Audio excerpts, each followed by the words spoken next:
Minecraft, one of the most, the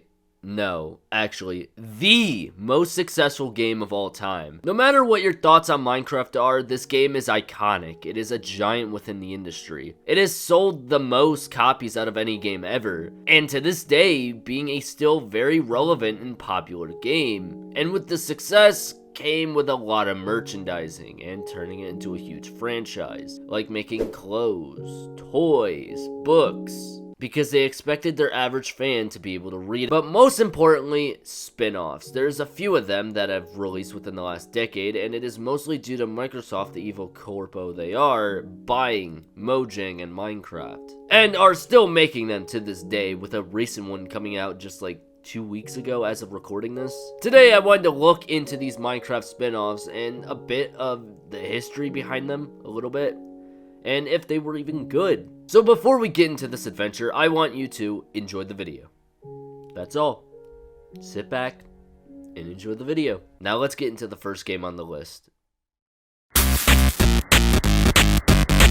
Most of you watching are probably thinking I was gonna open up and start rambling about Minecraft story mode. You are wrong, kind of. When I was looking at Minecraft spin-offs, the first spin-off technically wasn't even story mode. This was on Wikipedia, however, so I'm only putting it here just because I want to talk about it and because it's interesting. The first spin-off technically wasn't story mode though, but was called Minicraft, which is ironic because if you go on the mobile app store, you can find at least 15 ripoffs with the same name. This was released just over a month after the full release of the actual Minecraft and was developed by Notch in just like 2 days for, now, please excuse my poor American pronunciation, Ludum Dare Game Jam.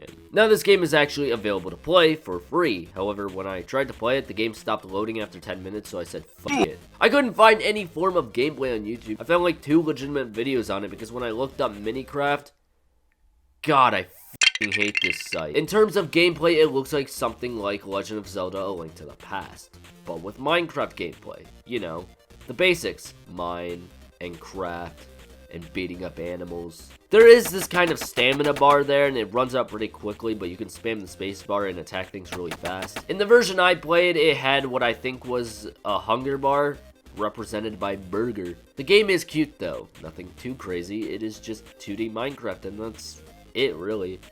A solid pixel out of 10. So why don't we start talking about the first big spin-off? If you are around the same age as me, that being like 50 or something, then you remember Minecraft Story Mode and probably grew up with it. Released back in October of 2015 for PC and PS4 and Xbox One, and Season 2 released in July of 2017, and you can't even play these anymore. Both Season 1 and 2 were delisted back in 2019, and not only that, but apparently also even removed from everyone's library. This was due to Telltale shutting down, except Telltale came back like a year after that happened, yet you still cannot play or buy story mode, at least digitally, which doesn't make sense at all. For gameplay, I mean, it's a Telltale game. There is no gameplay. You make choices to direct the story into different paths, and quick time events too. These games have very little gameplay to them, but it really isn't a criticism considering it is, well, this. The first game had the main protagonist, if you chose to be male, voiced by fucking Remy from Ratatouille. Or armor. So I'd have to go with the giant chickens. Captain Sparkles even made an appearance in the game, which was also really cool because back then I used to watch him. The stories for both of them I thought weren't that bad. They didn't make sense sometimes, but it's Minecraft, who cares? The animation for these were also pretty good too. I don't think these are as good as the Walking Dead game that they made before. It's nowhere close, but both seasons of Minecraft Story Mode were fun to watch. The second game I think I liked better. I enjoyed the characters and the story a lot more, but the main appeal of it really was just a story told in a Minecraft setting. Oh yeah, and a funny thing that I found out, Season 1 was on Netflix. I wonder how that went. Oh. I really wish these were never delisted. It really sucks that companies do this. In Telltale's case, it kinda made sense since they were shutting down, but they're still alive somehow. I rate these two games a solid 16 pixels out of 16, and with those games aside, let's get to the next spin-off on the list.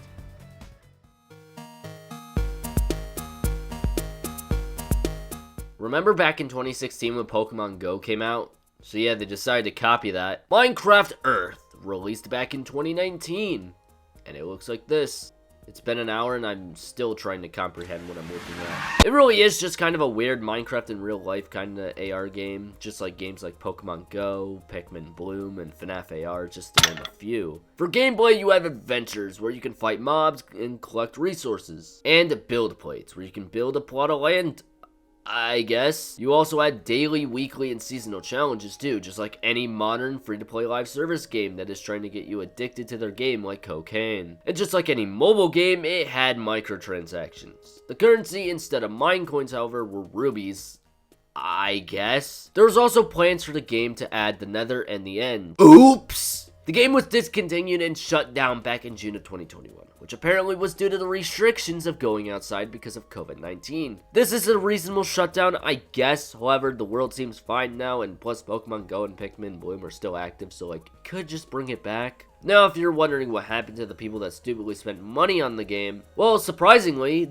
they were compensated for the shutdown, which blows my mind.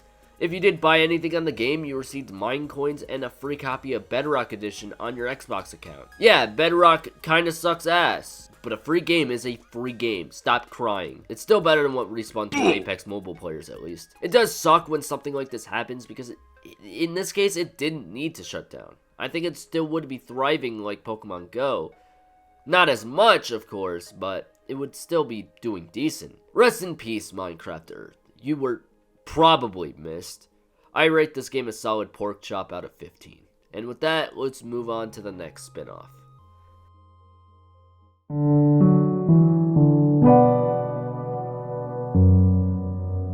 Back in May of 2020, we saw the release of Minecraft Dungeons. And if you couldn't tell by the name, it's a dungeon crawler.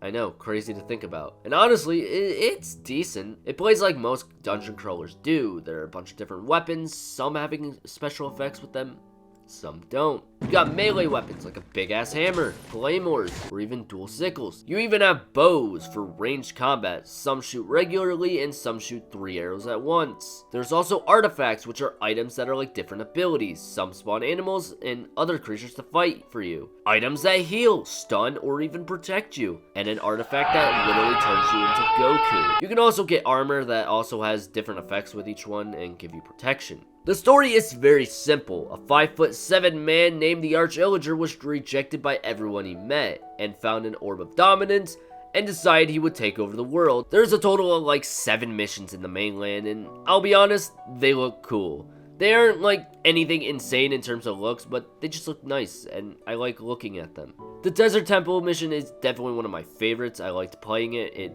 felt nice to play, at least in my opinion. I don't think it is some great game. It is more of a low 7 out of 10 kind of game, which is still good. One issue I do have with the game, however, is that it takes around 5 hours to beat. However, this game does try to have some replayability with its harder difficulties. It only kinda makes up for it, but I wish it was at least 10 hours or something. Some of the levels are not that well designed, like the swamp, and me personally, the castle level at the very end just didn't play that well at all. Minecraft Dungeons also apparently got an arcade game, which I find strange, but you know what? I think everyone has the right to be happy. Except for Bobby Kotick. I would try it, however, I don't know where one is, and you can buy an arcade cabinet for it. But I don't feel like paying 16 grand for a $20 game that probably resets your progress after you die. I still think the game is really solid though, and is the first actual game out of the spin-off so far. It is on Game Pass, so if you never played it before and like dungeon crawlers, go try it out, I guess. So let's move on to our final Minecraft spin-off.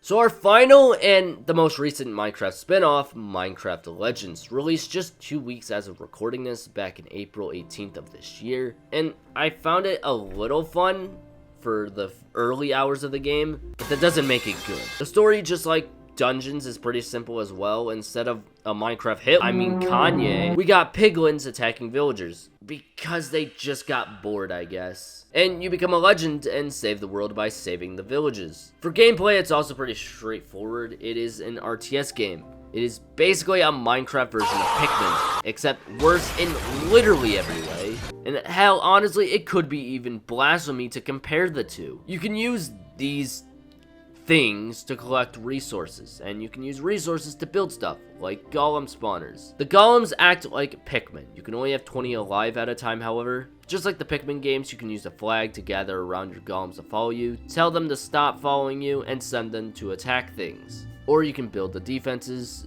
like walls and stairs and other stuff, which in theory is pretty cool. It is pretty terrible to try and work with though, unfortunately. I had fun for like the first hour of gameplay, but then after that it just got so boring, and even though you can send enemies to attack stuff for you, you can also run around on your horse and swing a diamond sword to nearly one-shot everything. But the main issue is traveling to other villages. What the actual This is so tedious. You gotta run around a big-ass map.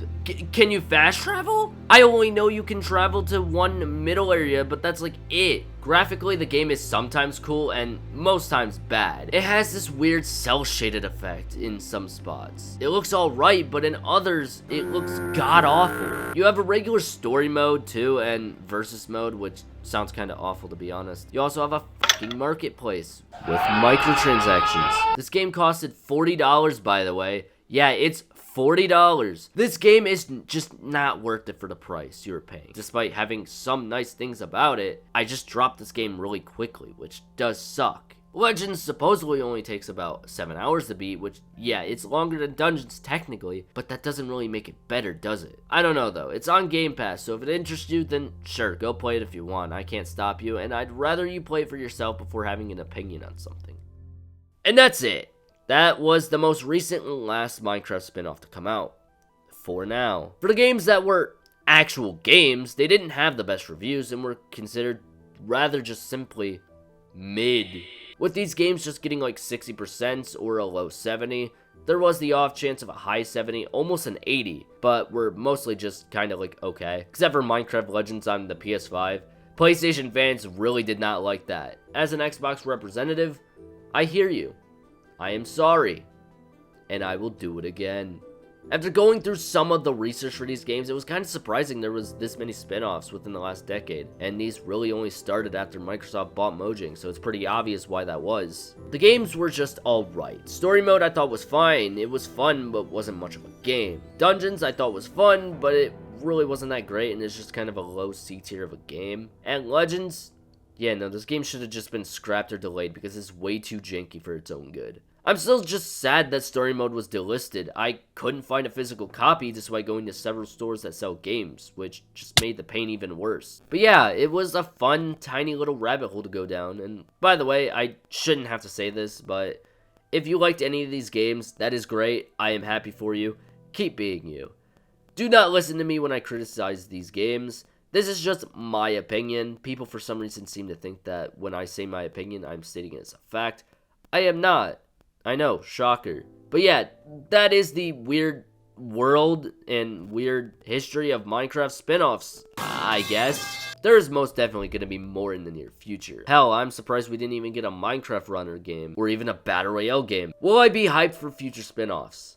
Absolutely not. Listen, I said I had a bit of fun. That doesn't mean I'm going to start buying every product they drop. I hope they start getting better, though, because there is some potential with some of these spin-offs, and they should also probably release them with more to do. So yeah, that's it. Did you play any of these games? Let me know. I might read it. Or not. What game out of these was your favorite? Also, make sure to like the video so we can get an official Minecraft Cooking Mama clone. Subscribe for DanTDM Minecraft mod reviews. And if you enjoyed the video, good. Now goodbye.